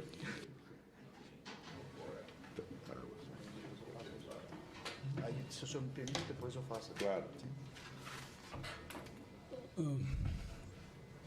Senador Pedro Táxi, eu fico muito honrado com o seu questionamento e espero estar à altura para responder aí, enfim, os problemas que foram levantados. A primeira questão é essa da execução das penas. Isso é um problema universal. É um problema universal porque as prisões são criminogênicas. Enquanto nós ficamos limitados ao estudo de dispositivos para tratar do crime, nós não vemos o funcionamento do sistema da justiça criminal. Esse sistema que tem os seus parâmetros legais, o direito penal e o processo penal, mas que funciona através da atuação da polícia, ação da polícia, da justiça e da prisão. E as prisões, na verdade, não reduzem a criminalidade, não cumprem as funções declaradas de correção do criminoso, não só no Brasil, em lugar nenhum do mundo. Em lugar nenhum do mundo. Nós ficamos iludidos com a possibilidade de usar a pena como transformação do sujeito. Isso não existe nos Estados Unidos, na Alemanha, na Itália, na Argentina, no Brasil.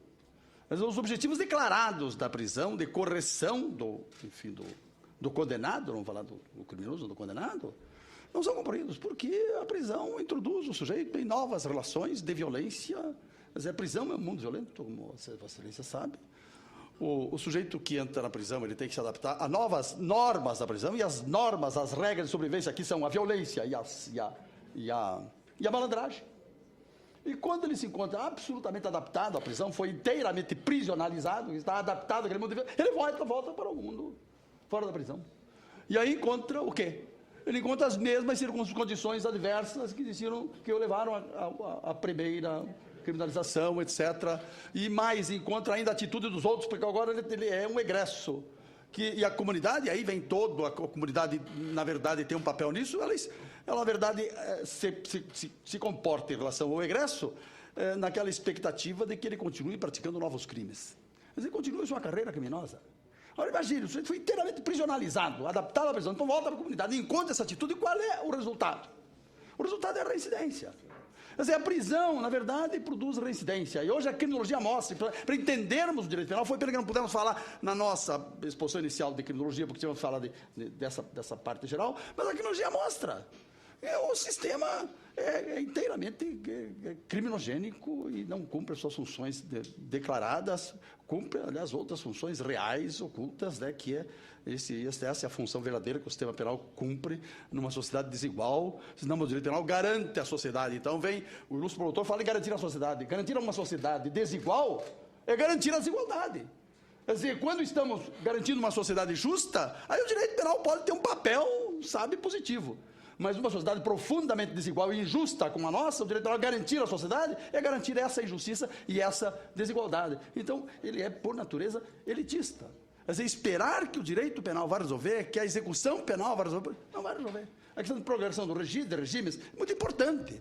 Quer dizer, isso vem na esteira dessa compreensão da falência do sistema penal em relação aos seus objetivos declarados e que nós precisamos minorar as consequências negativas, aliás, reconhecidas pelo próprio legislador. A exposição de motivo do atual Código fala disso, que o sistema penal, sistema carcerário é criminogênico.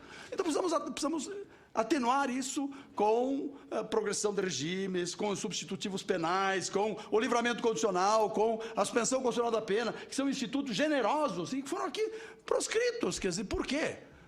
Qual é essa antipatia? Claro que é possível ajustar esses institutos, né, que desinstitucionalizam a execução penal, o sujeito volta para a comunidade, quer dizer, e aí, não, mas não cumpre. Claro que se cumpre, e a pena é muito pior. Podemos ajustar isto. É uma questão de refletir como adequar o livramento condicional, a suspensão condicional da pena, com a questão das penas restritivas de direito e as hipóteses de cumprimento de pena em liberdade. Isso é possível fazer. Outros países fazem. Por que não fazemos isso? Quer dizer, e aí a compreensão de que o direito penal, na verdade, produz... Eu hoje sou um antipenalista, eu não sou nem me intitulo mais penalista, eu sou um antipenalista. Eu quero reduzir o direito, não ampliar o direito penal. As nossas posições são antagônicas, porque nós temos aqui um promotor que acredita na pena como forma de solução de conflitos sociais. Eu não acredito na pena para resolver conflitos sociais. Temos que resolver conflitos sociais através de medidas, sabe, públicas, políticas públicas, e não através de punição. Essa resposta do Estado, essa resposta mesquinha, pequena, de pena criminal, é a única resposta que o Estado tem para a questão criminal no Brasil, é a pena criminal. E a resposta está dando nessas consequências todas. E ainda vamos mais penas. Quer dizer, precisamos de mais crimes, de mais penas, de mais polícia, mais justiça, mais prisão. Onde é que vamos acabar? Nós já temos 550 mil presos. Daqui 10 anos vamos estar com 2 milhões e 500 mil presos. Vamos transformar a sociedade num arquipélago carcerário. Para quê? Para manter uma sociedade desigual. Não discutimos a desigualdade social que o direito penal garante. Quer dizer, hoje eu tenho uma posição muito próxima, sabe, das posições críticas. Eu fui um dos primeiros a trazer essas críticas. Quer dizer, Radbruch, que era um filósofo conservador, costumava dizer, nós não precisamos de um direito penal melhor. O promotor precisa de um direito penal melhor. Diz assim, o Radbruch diz assim, nós não precisamos de um direito penal melhor, nós precisamos de qualquer coisa melhor do que o direito penal para resolver conflitos sociais. Quer dizer, Radbruch dizia isso. Quer dizer, precisamos de outra coisa. Quer dizer, essa resposta punitiva, sabe, neurótica, obsessiva, é completamente equivocada. A criminologia demonstra isso o tempo todo. Bom, estamos falando da execução penal. Quer dizer, e a execução penal que no Brasil tem o regime de progressão, quer dizer, a progressão de regimes, que no atual Código Penal, quer dizer, assim, a progressão começa, o sujeito cumpre aí um senso da pena. Mas agora, nessa proposta aqui, eles vão entupir o sistema penal. Por quê? Porque valorizaram um instituto que hoje está em descrédito no mundo todo, que é a reincidência penal. A reincidência não prova nada, se prova alguma coisa contra o Estado. Por quê? Porque ela é a demonstração evidente do fracasso do projeto técnico corretivo da prisão. Por isso que o sujeito reincide. Quer dizer, porque o Estado danifica o sujeito. E o sujeito volta e não tem alternativa. Quer dizer, quem não tem lugar no mercado normal, legal de trabalho, vai procurar, quer dizer, no mercado ilegal, porque precisa sobreviver. Quer dizer, então, eu estou tentando colocar aqui o seguinte, nós temos hoje a progressão de regime, quer dizer, com cumpre um sexto da pena, e aí vem essa reforma assim, não, mas o reincidente tem que cumprir um terço da pena. Quer dizer, então, a reincidência, ela funciona em todas as escalas da progressão de regime segundo o projeto. Quer dizer, e vai atravancar a progressão de regimes. Consequentemente, vai entupir as prisões. Entupir ainda mais, quer ficar ainda mais superlotadas. Não se entende por que esse punitivismo desvairado. Além da ampliação das penas, quer dizer, essa dificuldade que se criou por causa do Instituto da Reincidência. Eu falei que a residência indica uma falha do Estado na realização do projeto técnico corretivo. Quer dizer, então, a residência real, aquela que se define pela passagem do sujeito para o sistema formal de controle, representa exatamente isso. A reincidência fictícia, aquela, não representa nada, é um indiferente penal. E, no entanto, está aqui a reincidência, estamos trabalhando com o Instituto Positivista, sabe que não significa nada, que o sujeito é essa história do criminoso nato, de uma criminosidade nata, isso não existe, a criminologia hoje está numa outra ideia. Né? Ainda falar, então, foram várias coisas que se colocaram aqui, mas o que se levantou aqui é a responsabilidade penal da pessoa jurídica.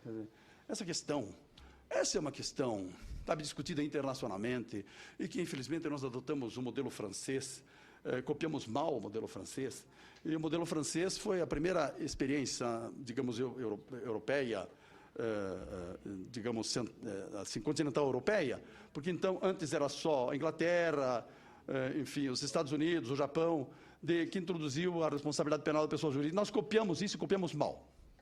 Copiamos mal porque todos os penalistas, no Brasil não há um só penalista que defenda a responsabilidade, penalista digno desse nome, que defenda a responsabilidade penal da pessoa jurídica. Por quê? Porque ela é incapaz de ação que é um fenômeno exclusivamente humano, e porque ela é incapaz de culpabilidade. Quer dizer, não temos, porque todo o direito penal é baseado na psicologia individual. A psicologia individual é dolo e imprudência, são fenômenos psíquicos. E onde é que existe isso na imprensa? Digamos, na empresa, onde é que existe isso na empresa? É bom que a imprensa divulgue isso aí. Na empresa não há um cérebro em que o dolo ou a imprudência se configure como vontade consciente de realizar um crime ou a lesão do dever de cuidado. Não, mas temos ação humana, que é uma coisa, e outra coisa é ação institucional. Isso é uma bobagem. Que ação institucional? Não, o sujeito é ação da empresa. Isso é criar uma coisa que não existe. É ampliar o direito penal em relação à empresa. Não é preciso que se entenda. Não é que eu defenda a impunidade da empresa, não. Vamos promover a responsabilidade da empresa por outras formas, as formas que são compatíveis com ela, a responsabilidade civil, a responsabilidade administrativa, com sanções gravíssimas, que são muito mais sentidas, econômicas para a empresa, do que punir. E continua-se com o sistema anterior. Isso eu acho que foi um equívoco, e acho até que é inconstitucional, porque a Constituição, de fato, não autorizou a criminalização das empresas, e o legislador se assodou e aprovou isto. E agora nós temos um problema seríssimo, porque não temos como fundamentar essa responsabilidade. Quer dizer, e países que adotaram, os Estados Unidos, estão cheios de dedos para fundamentar a responsabilidade penal da pessoa jurídica. Então, se podemos criar aí sim, entra aquela proposta do senador, quer dizer, um direito penal sancionador, quer dizer, um direito administrativo sancionador, quer dizer, com outros fundamentos, com outras medidas, mas que não é o nosso direito penal, porque esse direito penal das empresas aqui vai criar um problema para o indivíduo, sabe, para aquele que é realmente, digamos, a clientela do sistema penal. Vamos flexibilizar conceitos, e aí, flexibilizando conceitos, nós vamos ampliar a punição.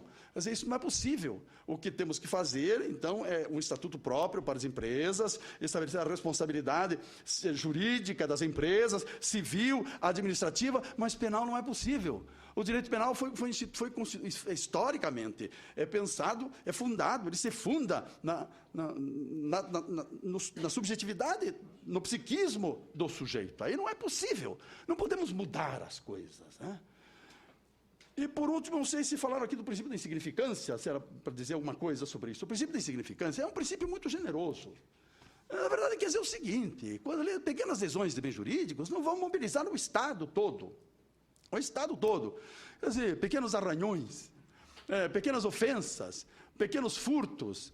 Às vezes vai mobilizar a polícia, a justiça, a prisão para resolver essas coisas. Aqui, o princípio de significância significa que há um desvalor aqui, digamos, do resultado que é mínimo, que não interessa para o caso. Mas eu acho que aqui o nosso projeto, ele se excedeu. Porque aí diz o nosso ilustre promotor que não previu o princípio da insignificância, mas isso já era aplicado.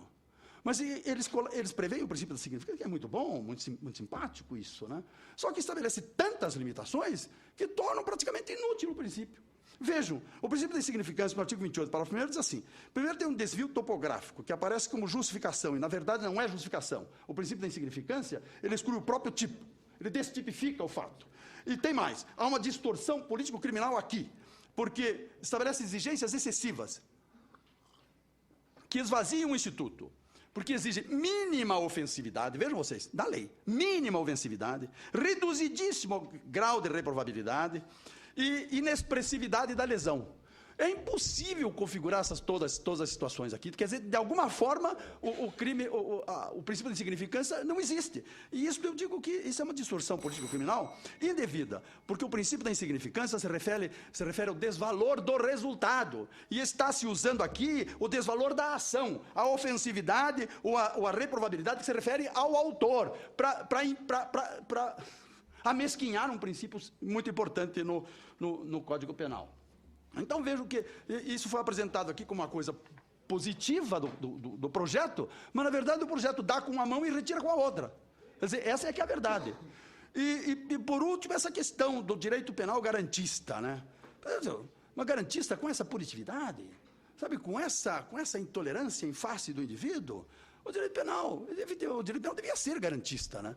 Ele fala aqui da proteção do Estado, o eficientismo na proteção do Estado. O direito penal não tem que proteger o Estado. O direito penal tem que proteger o cidadão diante do poder do Estado. O Estado tem o poder, o Estado faz o que quer. Quer dizer, o indivíduo é que precisa do direito para se proteger contra a violência do Estado. E hoje a violência do Estado, do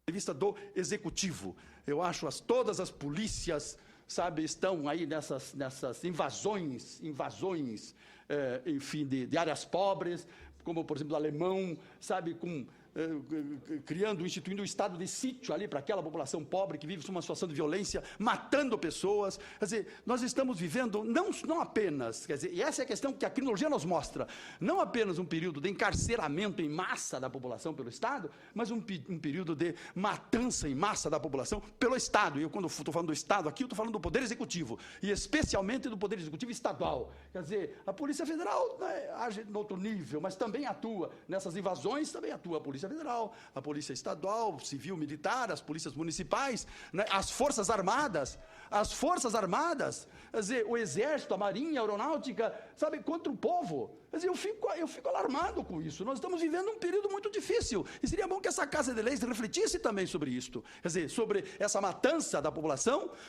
que o Estado está cometendo. Depois aparece nos autos de resistência, como se o estrito cumprimento do dever legal legitimasse esse tipo de ação. Quer dizer, é isso que leva essa ampliação do direito penal, esse punitivismo desbragado, sabe, que dominou esse projeto. Eu não nego que a comissão tinha intenções de boa vontade, etc., mas de boa vontade o inferno está cheio. Quer dizer, o fato é que ela não realizou essas boas intenções e essa boa vontade. Era isso, senador. Muito obrigado, professor. Me permita, senhor presidente. Pois não?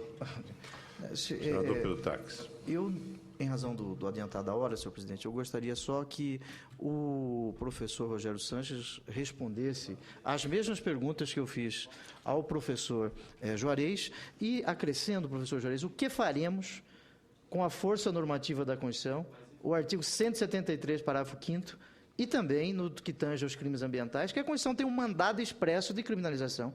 Ela manda nós criminalizarmos as condutas, se é que possamos falar assim, de pessoa jurídica. A Lei 9.605 de 98, ela não foi reconhecida inconstitucional pelo Supremo Tribunal Federal. Então, a Constituição ela tem um mandado expresso de criminalização e tem que ser cumprido. No tocante ao garantismo, né, um dos maiores cultores do garantismo penal, né, do seu livro Democracia, né, o Luigi Ferrarioli, ele fala do garantismo positivo e do garantismo negativo. Né? Infelizmente, no Brasil, e depois eu queria ouvir a reflexão de Vossa Excelência, se ainda desse tempo, presidente, a respeito deste viés apenas negativo e o dever fundamental que o Estado tem de proteger o cidadão, tendo em conta um dos seus instrumentos, que é o direito penal. As mesmas perguntas ao professor Rogério Sanches. E agora a palavra, por 15 minutos. Bom, eu quero, antes de mais nada, esclarecer, não sei se eu fui... Talvez eu não fui claro. Em nenhum momento eu falei que o direito penal serve para proteger o Estado, concordo. O direito penal é o Estado. Eu falei que o direito penal ele serve para garantir o cidadão contra o Estado e garantir o cidadão de que o Estado vai agir de forma eficiente e segura. E eficiente. O direito penal não serve para proteger o Estado. O direito penal é o Estado. Então, em nenhum momento isso foi dito, e é importante que isso fique claro, porque senão eu estou desvirtuando o garantismo no sentido que eu acabei propondo, ou seja, os dois ângulos. Aquela dupla face do princípio da proporcionalidade, que Leandro Streck já defende há muito tempo. Na interpretação dele, porque o princípio da proporcionalidade não diz o que ele diz que diz. Ainda que a interpretação seja equivocada, esse duplo viés, esse duplo ângulo é muito importante. Não é garantia do Estado. Mas eu não estou falando que garante o Estado. Eu estou dizendo que ele garante o cidadão contra o Estado, como o senhor falou.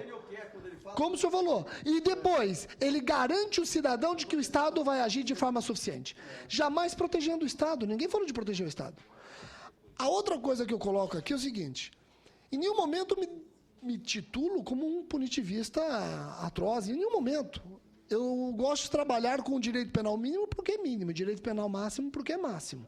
Um latrocida, um homicida, um Fernandinho Beiramar que foi condenado a 80 anos ontem por conta de homicídios que ele comandava de dentro do presídio, que não reeduca, etc. Tal. No Brasil, o crime organizado está na pessoa do Fernandinho Beiramar. Não. É apenas um exemplo. É apenas um exemplo. O crime organizado, doutor Juarez, antigamente eu ouvi dizer que o crime organizado era um Estado paralelo. Ele não é um Estado paralelo, porque ele cruza com o Estado. Eu tenho crime organizado dentro do Estado. Então, eu estou falando do Fernandinho Beiramar e nem falei de crime organizado. Eu falei de uma pessoa que foi condenada ontem a 80 anos. Se a pena ela é esse instituto totalmente ineficaz, qual é a solução para os crimes de maior potencial ofensivo? Para um homicida reincidente, para um homicida que não tem freios, para um latrocida, qual é a solução? A pena, por hora, ainda que no futuro, gerações futuras, critiquem dizendo, olha só a consequência que esse período dava para os autores de crimes. Ainda que nós sejamos criticados no futuro, hoje, no presente, não temos uma resposta melhor para os crimes de grande potencial ofensivo. Eu concordo com o professor Juarez quando ele fala da falsa democratização da pena. Ela não pode atingir crimes de menor ou médio potencial ofensivo. A pena ela tem que ser limitada para os crimes de grande potencial ofensivo. E se nós limitarmos as penas para os crimes de grande potencial ofensivo, não teremos esse inchaço carcerário, pelo menos não nesse montante. Agora, é a solução que nós temos hoje, ou não temos solução. E aí é o Estado a dizer para essa sociedade injusta que ele, Estado, não tem resposta para esse tipo de comportamento injusto. Então, eu acredito que o Estado não pode anunciar esse fracasso. Eu acho que o Estado tem que trabalhar políticas sociais, sim, como o senhor colocou. Agora, eu, como promotor de justiça, eu atuo quando falhou a política social. E eu, como promotor de justiça, quando falhou a política social, eu não posso dizer para a comunidade que eu atuo que eu não vou fazer nada. Eu tenho que dar uma resposta, o juiz tem que dar resposta, a polícia tem que dar resposta, a vítima precisa sentir de que ela tem um Estado eficiente, sim.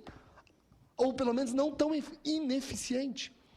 O sistema progressivo que o doutor Pedro Taques perguntou, é claro que é um sistema importante. E esse sistema progressivo ele precisa trabalhar com o princípio da proporcionalidade.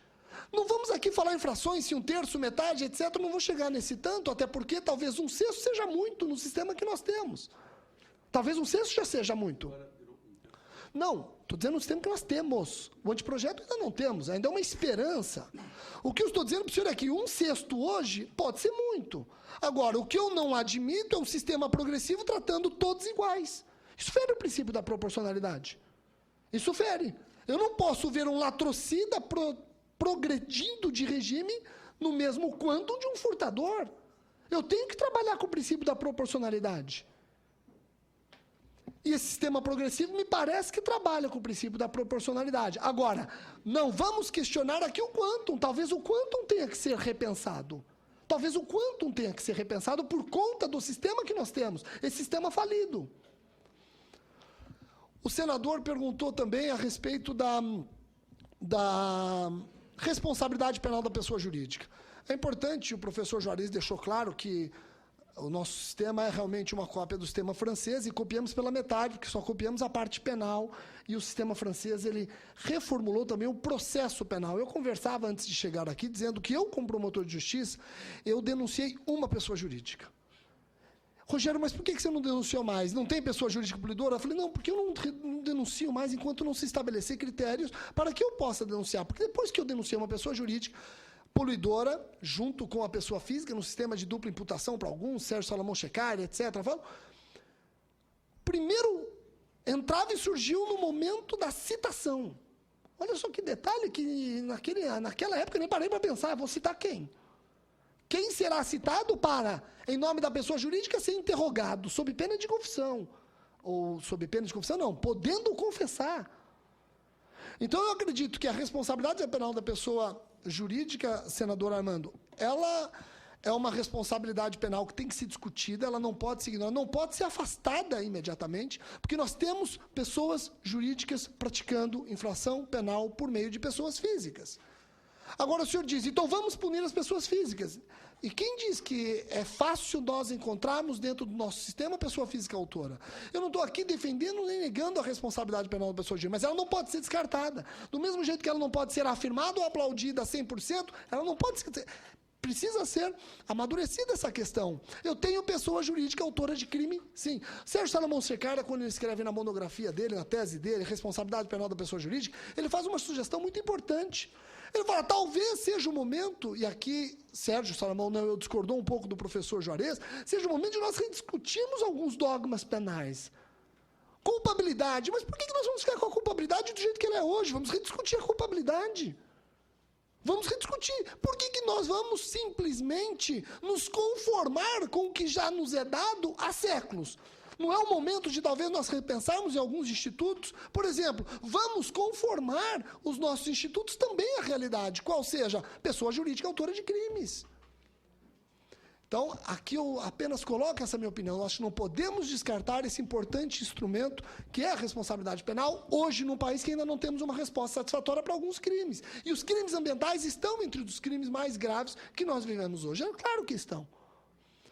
O senador Pedro Taques fala do crime contra a administração pública. O crime contra a administração pública, ele está sendo tratado, aqui eu falo da parte geral, e já tinha feito referência, está sendo tratado de uma maneira muito além do que o Código Penal atua hoje.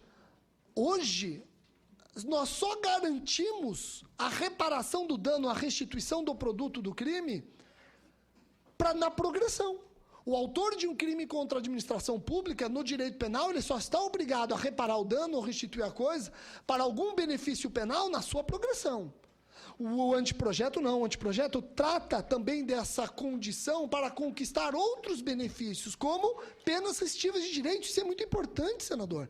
Isso é extremamente importante. Por quê? Porque nós estamos garantindo uma eficiente proteção dessa sociedade, ainda que injusta.